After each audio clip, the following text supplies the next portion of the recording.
RFM Matin. RFM Matin. Et d'abord, le rendez-vous culture d'RFM Matin, la chronique d'Abdou Diouf Junior. Bonjour et bienvenue. 56 millions pour financer le projet digital de Africulture Band et Positive Planet International. Les femmes de l'industrie créative digitale à l'honneur. Abdoulaye Diop. Manque de formateurs, inexistence de structures de formation appropriées sont entre autres contraintes qui nuisent à la professionnalisation des femmes artistes. Contraintes auxquelles Digitel compte remédier. Amadou Falba, administrateur à l'association Africulture Band. Avec les femmes, c'est encore d'autres problématiques sociales, religieuses. On se dit de temps en temps, c'est important de faire des projets structurants, ne pas faire des projets de 3 mois, 2 mois, 2 semaines et c'est fini. Des masterclass, ça n'intéresse personne. Là, sur une année, c'est assez consistant. Le projet va accompagner 20 femmes dans différentes filières, selon Audrey Negui, directrice régionale de Positive Planet International. Tout ce qui est photo, vidéo, musique assistée par ordinateur et DJing, à se perfectionner en termes techniques et aussi à être coachée en entrepreneuriat dans le but de créer leur entreprise, leur business et de vivre de leur passion. Il faut avoir moins de 40 ans, il faut être une femme, il faut avoir une petite expérience quand même dans la technique, il faut avoir le projet d'en faire son métier et d'en créer son entreprise. Le projet Digitel s'étale sur une durée de 12 mois. Son objectif, soutenir l'entrepreneuriat des femmes artistes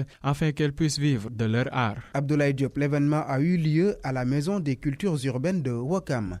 La francophonie se meurt et il urge de réagir. C'est le coup de gueule de Amadou Lamine Sall, plusieurs fois président du jury des Jeux de la francophonie. Il a réagi au désistement de la province canadienne Nouveau-Brunswick, le cri du cœur du poète écrivain avec Anna Rocha. Ces jeux sont menacés. Il est très étonnant et difficile de comprendre pourquoi ce désistement au Canada. Je crois que la francophonie est dans l'impasse. Il faut de l'autorité, il faut sauver cette francophonie. Elle est en véritable danger en dehors des jeux de la francophonie. Et je ne vois pas un autre espace où la francophonie s'exprime véritablement. Les jeux de la francophonie sont véritablement le cœur et le poumon de l'espace francophone. Il est scandaleux que nous ne pouvions pas trouver un pays qui puisse accueillir ces jeux. Je crois que c'est une francophonie piégée, il y a beaucoup d'improvisation. Je crois qu'il faut mettre de l'ordre. D'ailleurs, j'ai fait une proposition en disant que désormais, il faut 2 pays comme candidats. Un premier pays et un deuxième pays au cas où le premier pays désisterait, comme c'est le cas aujourd'hui au Canada. Il est temps que les chefs d'État, les pays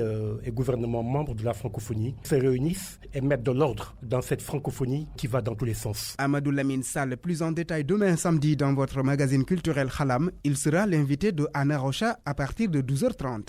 C'est la dernière note de votre chronique culture. À lundi pour un nouveau numéro.